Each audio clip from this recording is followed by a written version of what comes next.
함께 보실 하나님의 말씀은 시편 19편 1절에서 14절까지입니다. 우리가 이 말씀을 함께 읽겠습니다. 시작. 하늘이 하나님의 영광을 선포하고 궁창이 그의 손으로 하신 일을 나타내는도다. 날은 날에게 말하고 밤은 밤에게 지식을 전하니 언어도 없고 말씀도 없으며 들리는 소리도 없으나 그의 소리가 온 땅에 통하고 그의 말씀이 세상 끝까지 이르도다. 하나님이 해를 위하여 하늘의 장막을 베푸셨도다. 해는 그의 신방에서 나오는 신랑과 같고 그의 길을 달리기 기뻐하는 장사 같아서 하늘 이 끝에서 나와서 하늘 저 끝까지 운행함이여 그의 열기에서 피할 자가 없도다. 여호와의 율법은 완전하여 영혼을 소성시키며 여호와의 증거는 확실하여 우둔한 자를 지혜롭게 하며 여호와의 교훈은 정직하여 마음을 기쁘게 하고 여호와의 계명은 순결하여 눈을 밝게 하시도다. 여호와를 경외하는 도는 정결하여 영혼까지 이르고 여호와의 법도 진실하여 다 의로우니 금 곧 많은 순금보다 더 사모할 것이며 꿀과 송이꿀보다 더 달도다. 또 주의 종이 이것으로 경고를 받고 이것을 지킴으로 상이 크니이다. 자기의 허물을 능히 깨달을 자 누구리요? 나를 숨은 허물에서 벗어나게 하소서. 또 주의 종에게 고의로 죄를 짓지 말게 하사 그 죄가 나를 주장하지 못하게 하소서. 그리하면 내가 정직하여 큰 죄가에서 벗어나겠나이다. 나의 반석이시오 나의 구속자이신 여호와여, 내 입의 말과 마음의 묵상이 주님 앞에 연락되기를 원하나이다. 아멘. 제가 예전에 이런 글을 읽은 적이 있는데요. 당신에게 털어놓은 친구의 비밀은 비단 당신만의 것이 아닙니다. 그것은 친구의 소중한 보물이고 나아가 당신에게 보여준 믿음의 증거물입니다. 그리고 둘의 관계를 이어주는 다리가 됩니다. 우리가 친구 사이에서 비밀을 오픈함으로 관계의 다리를 놓을 때가 있습니다. 누군가는 이 비밀이라는 다리를 또 다른 이들에게 흘려보내서 이 비밀을 알려준 친구와의 관계가 흔들리는가 하면 어떤 이들은 이 비밀을 잘 지킴을 통해서 그 친구와의 관계의 다리를 더욱 굳건하게 합니다. 또한 어떤 이들은 다른 이가 열어놓은 마음, 그 비밀이라는 다리 자체를 아예 무시할 때가 있습니다. 그러면 그 상대와 멀어지게 되죠. 여러분들께서는 자신이 어떻다라고 생각하십니까? 사실 그 비밀이라는 거, 상대방의 그 비밀이라는 것이 그 본인이 우리에게 말하지 않으면 모르는 것인데 우리는 그 비밀을 통해서 그 사람을 더 이해하고 더 알아가고 관계를 굳건하게 하는 데 힘쓰고 있습니까? 아니면 무시하거나 혹은 뒷담화의 재료로만 삼아버립니까? 그래서 관계가 멀어지십니까? 이러한 것은 사실 사람 사이에서 뿐만이 아니라 하나님과 사람 사이에서도 동일하게 펼쳐집니다. 우리 인간이라는 존재는 하나님을 도저히 알 수가 없는 존재입니다. 하나님은 영이시기 때문에 하나님이 우리에게 그 자신을 알려주시지 않으시려고 했다면 아마 우리는 영원히 하나님의 존재를 몰랐을 것입니다. 하지만 하나님께서 자기 자신에 대한 비밀들을 우리에게 보여주셨기 때문에, 알려주셨기 때문에 우리는 그것을 통해서 하나님을 알아가게 되죠. 그렇다면 우리가 하나님을 알 수 있는 것, 즉 하나님께서 우리에게 자기 자신을 보여주신 것이 어떤 것이 있습니까? 일단은 이 세상이 있죠. 이 세상의 모든 만물을 통해서 하나님께서는 하나님이 어떤 분이신지를 드러내십니다. 본문 1절입니다. 하늘이 하나님의 영광을 선포하고 궁창이 그의 손으로 하신 일을 나타내는도다 말씀합니다. 하늘이 하나님의 영광을 선포합니다. 궁창이 창공이 하나님의 하신 일을 나타냅니다. 마치 어떤 사람의 조각상이나 그 사람의 그림을 보면서 혹은 어떤 사람의 노래나 그 사람의 춤을 통해서 그 사람의 어떠함을 알아갈 수 있는 것처럼 이 세상에 있는 하나님의 손길, 그 하나님에 대해서 나타나고 있다는 것이죠. 하나님의 위대하심, 전지전능하심. 이 세상이 어떻습니까? 정말 형용할 수 없을 만큼 굉장합니다. 이 크기도 여전히 이 시대 과학으로 다 측정할 수 없을 만큼 엄청나게 크고요. 또한 그 아름다움 역시도 이 인간의 어떠한 것으로 표현하기 어려울 만큼 아름다운 것이 이 땅의 자연들 아닙니까? 또한 수많은 생명체가 서로 조화를 이루어서 하나의 거대한 생태계를 이루고 있는 이 신비는 너무나 신묘막측해서 사람의 어떤 언어로 다 표현할 수 없지 않습니까? 그런데 더욱이 하나님께서는 그 창조된 세계를 말씀으로 붙드심으로 보존하시고 또한 친히 통치하심으로 모든 만물이 일정한 질서를 따라 운행되도록 하셨는데 사람은 이를 통해서 하나님의 신성의 능력과 영광이 어떠한지를 알 수 있게 되는 것이죠. 이처럼 우리는 그분께서 이 세상을 통해서 보여주신 이 하나님이라는 분에 대한 것, 그 비밀을 통해서 이 세상을 지으신 그 하나님이라는 분은 우리 인간과는 정말 질적으로 다른 차원의 분이시구나라는 것을 깨닫게 됩니다. 이러한 사실들에 대해서 이 믿음의 선배들은 이 벨짓교리서라는 것을 통해서 다음과 같이 멋지게 표현했습니다. 이 우주는 우리 눈앞에 펼쳐진 가장 아름다운 책과 같고 그 안에 있는 크고 작은 모든 피조물들은 아주 많은 글자와 같아서 그것들을 통하여 사도 바울이 말한 대로 하나님의 영원하신 능력과 신성과 같이 하나님에 관한 보이지 않는 것들을 우리가 명상하도록 묵상하도록 인도함을 받습니다 라고 표현하였습니다. 피조세계 하나하나가 글자와 같고 모든 만물들이 하나의 거대한 책과 같아서 하나님이 어떠한 분이신지를 이 피조 만물 모든 것들을 통해서 드러내고 있다라는 겁니다. 그렇기 때문에 하나님께서 말씀으로 자신을 직접적으로 계시하지 않으셨다 할지라도 이 피조 세계에 하나님의 신성이 나타나고 있고 그것을 통해서 우연히 저 산이 만들어지고 우연히 이 복잡한 존재가 만들어질 수 없는데 초월적인 존재가 계시구나라는 것을 어렴풋하게라도 알 수 있게 되는 겁니다.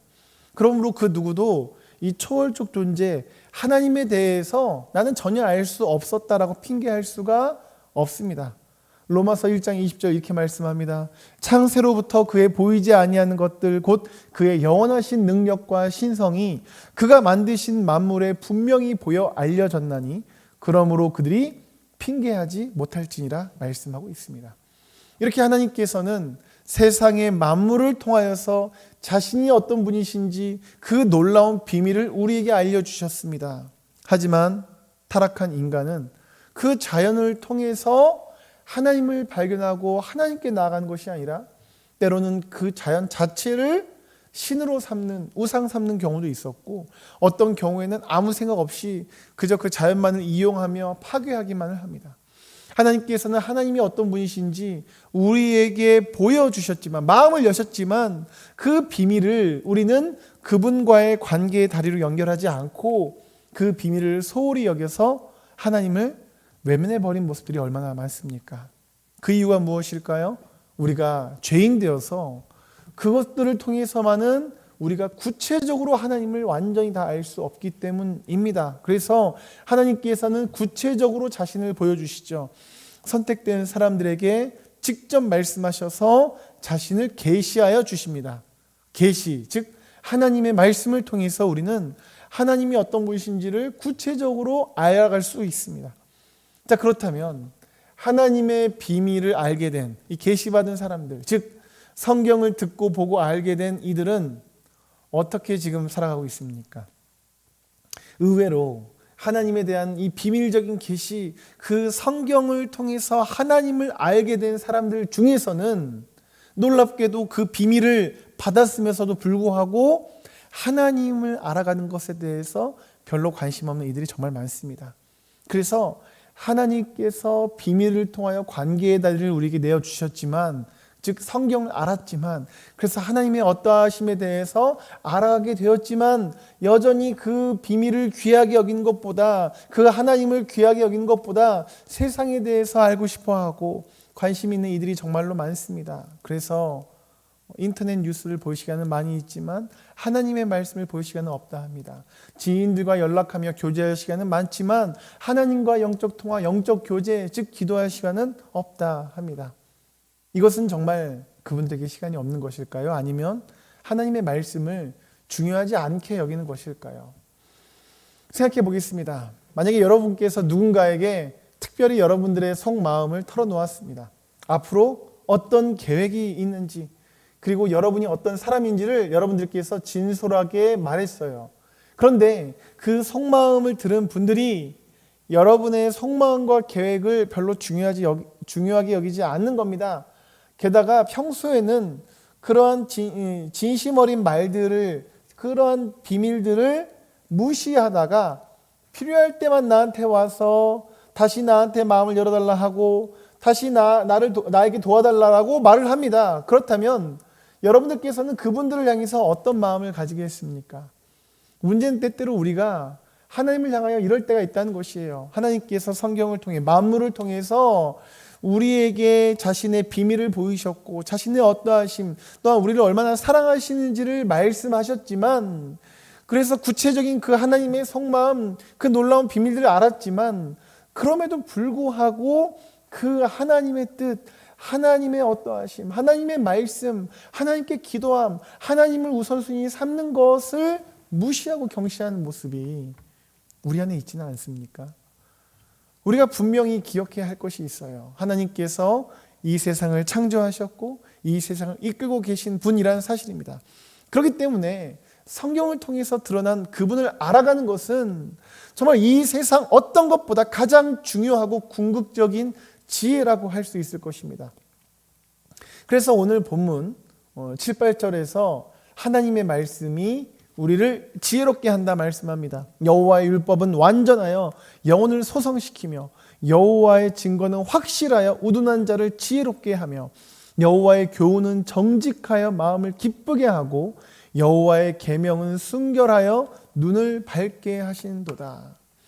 하나님은 전지전능하시고 창조주이시고 초월자이시며 선하신 분이시고 우리를 사랑하신 분이시기 때문에, 또한 그 말씀 속에서 하나님의 놀라운 비밀과 사랑과 은혜와 능력이 가득하기 때문에 그분의 말씀을 향해 나아갈 때 우리의 영혼은 소성케 되어지며, 또한 우리의 눈은 밝아지고 지혜롭게 되어지며, 또한 우리의 마음이 세상적 기쁨이 아닌 정말 영원하고 참된 기쁨으로 충만케 되어지고 정말 우리의 눈이 밝아지게 됩니다. 그렇기 때문에 진정한 신앙인들, 정말 주님을 믿고 주님을 사랑하는 이들은 그 말씀을 사모하고 달다라고 여겨집니다. 달다라고 여깁니다.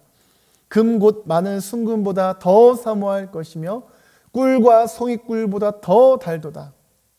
사랑하는 여러분, 하나님의 말씀이 달다라는 고백이 여러분들 안에 있으십니까? 그래서 성경을 읽으시거나 듣거나 묵상하실 때 그 속에서 드러나는 하나님의 어떠하심과 하나님의 뜻을 깨달아 알아 너무나 그것이 사모되어지고 그 말씀이 너무 좋고 그 말씀 자체를 즐거워하십니까? 아니면 성경을 덮을 때 은혜가 되고 설교가 끝날 때 은혜가 되십니까? 하나님을 믿는 우리에게 정말 중요한 것이 있어요. 그것은 내가 정말 그분을 알고자 하는가, 그런 하나님을 향한 갈망이 있어서 이 만물과 성경을 통해 말씀하신 그 주님을 향해 나도 그분을 소망하고 갈망함이 있는가, 이것이 정말 중요합니다. 그리고 그렇게 주님을 향해 갈망이 있다면 그 주님으로 인하여 말씀이 말씀한 것처럼 은혜와 능력을 경험하게 되고, 그러면 어떻게 되겠습니까?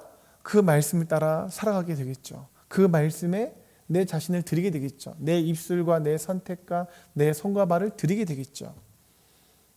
D.L. 무디 아실 것입니다. 위대한 전도자. 그는 성경책 곳곳에 TNP라는 표시를 많이 했다고 합니다. TNP, 무엇의 약자이냐면 Tested and Proved의 약자입니다. 즉 테스트 해봤더니 그대로 되더라 라는 겁니다.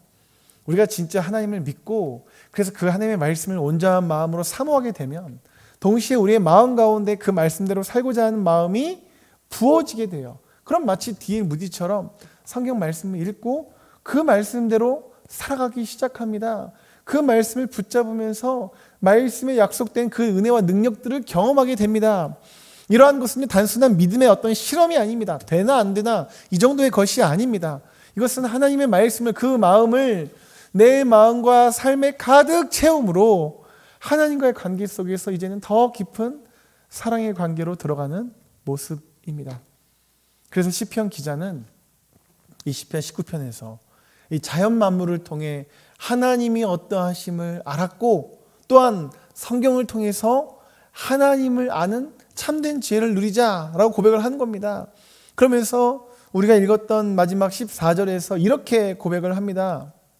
나의 반석이시오 나의 구속자이신 여호와여, 내 입의 말과 마음의 묵상이 주님 앞에 연락되기를 원하나이다. 이제는 자기 자신의 말과 마음을 주님께 드립니다. 이 19편 초반에는 만물을 통해서 하나님의 어떠하심, 그리고 이 중반부에서는 이 하나님의 말씀을 통해서 하나님의 어떠하심을 더 알고 깊이 경험했다면, 그렇게 되자 이제는 이 14절에서는 자신의 말과 마음을, 자신의 전 존재를 주 앞에 드리는 겁니다. 사랑하는 여러분, 여러분들의 입의 말과 마음의 묵상은 무엇으로 가득하십니까? 정말 주님께 드리고 계십니까? 그래서 주님으로 채워져 있으십니까? 지식적으로 하나님이 계시다, 예배 드려야지, 말씀 읽고 기도해야지, 지식적으로 이런 게 아니라 정말 하나님을 갈망함으로 그분께 내 삶을 드리고 내 시간을 드리고 내 전 존재를 드리고자 하십니까? 우리를 사랑하심으로 모든 것을 내어주시고 놀라운 비밀을 알려주신 하나님께 우리 역시도 우리 자신을 내어드림으로써 이 연말에 하나님과 더 깊은 사랑의 관계를 누리시는 모든 성도님들 되시기를 주님의 이름으로 축복합니다.